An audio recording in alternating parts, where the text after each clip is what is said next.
because there's literally nothing to talk about in baseball right now, I thought it'd be fun to do a dumbly early 2022 draft preview. Now, why do I call this a dumbly early draft preview? It's because we are so far away from the draft right now. Boards are going to be changing a lot. Around this time, when MLB Pipeline put out their 2021 draft preview, they had Jackson Jobe at around 36, and he went, I believe, he was the second pick in last year's draft, either the second or the third. So stuff changes a lot, and that's why I'm calling this the dumbly early draft preview. But let's get into it. So subscribe if you like this stuff. But a little bit of a heads up on this draft. It's pretty loaded. At the start of the draft, there are three young players that a team might get out of high school, and then there's three college level bats. The three high schoolers are Drew Jones, Tavin Johnson, and Elijah Green. So Jones is an outfielder, and he is ridiculously good. He's a center fielder. He's 18 years old. He has a good bat, 55 hit, 60 power, 70 run, 65 arm, and 70 field. This is on the 20 to 80 scale, where 50 is an average tool. So if you have a 50, it's average. So play that as 50 fielding is an average fielder. Someone has an 80, it's the best, like Giancarlo Stanton's power. So Jones has above average tools all across the board. He's just a really, really good player. Next, Tavin Johnson. Now he's 17 years old. He's a second baseman, left-handed bat.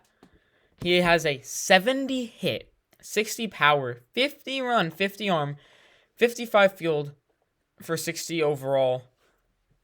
That's just ridiculous. That is bonkers right there, how good of a bat that is. And you talk about average fielding, maybe a little above average, ridiculously good. And then Elijah Green.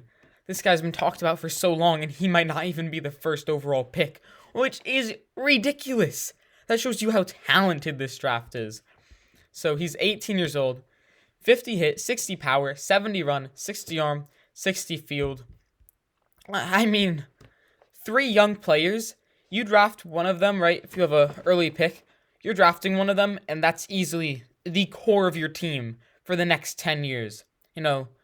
2 to 3 years in the minors, and then boom, you have an all-star caliber player on your team. So, you have an early pick. You're so happy there. You can draft a nice young player to build your team around. Then there's a couple of great college bats here. Jacob Berry, Brooks Lee, Jace Jung, and Chase DeLauter. All great players. Jacob Berry, a switch hitting third baseman who has 60 hit, 65 power, 40 run, 50 arm, and 40 field. You can't get much better of a bat than that, right? That's ridiculous. And switch hitting. And the nice thing about college players is that they have stats that you can look at.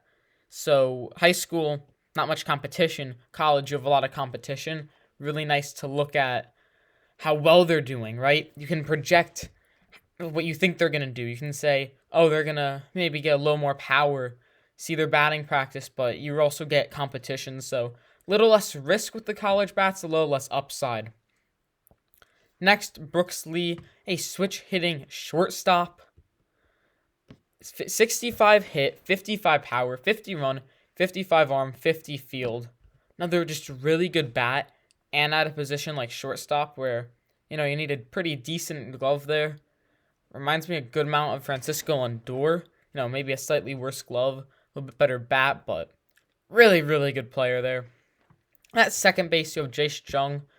He has another crazy good bat, 60 hit, 60 power, 40 run, 45 arm, 45 field. You're getting a great bat there. You want someone who can hit you 30 home runs at second base? Jung's your guy. Brooke Jones, he's another guy that's been talked about a good bit. I'm not as big on him, though. MLB Pipeline has him 7th. I think he's a little bit farther down. I think Chase DeLauter, who is currently a little bit lower on their list, is better. Prospects Live really likes him. Latour has 55 hit, 60 power, 55 run, 60 field, and 60 arm and 50 field. He also has pretty good stats. I've heard that his fielding is sneakily good too.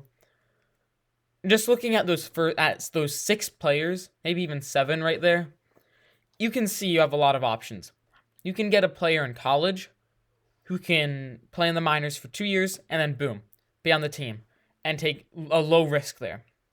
You can draft a young high schooler that has crazy upside at a position like center field where players can accumulate a lot of WAR, and you're looking at a potential like 7 WAR player. You're looking at an MVP type player there. Crazy there. So those are like the main players in the early rounds of the draft. And then this draft also has a lot of depth. I've seen this a lot in recent years. There have been a lot more depth in drafts. I'm not gonna do like individual rankings right now. I don't want to give by like spot because too much is going to change. But just a couple of names for you to know. Brooke Porter. He's a 18-year-old pitcher in high school. He could be a guy that rises up boards a lot, as he has a really good fastball and changeup that has a loopy slider. He tightens up that slider. He's rising on boards. Also, Daniel Susuk, I don't know how to pronounce his name. He's a catcher in college. A lot of comparisons to Henry Davis, who was just the first overall pick in last year's draft. Another guy who could easily rise up boards. Landon Sims will probably make it to the majors the quickest. He's a 21-year-old relief pitcher, so he just really needs to focus on 2 pitches. It's really interesting to see a relief pitcher go in the first round too, so really interesting there. But I can't wait for this draft. I can't wait for draft day to get closer. Tell me what you think. Tell me of sneaky players that are going to rise up on the boards. So, also, Yankees have the 25th overall pick.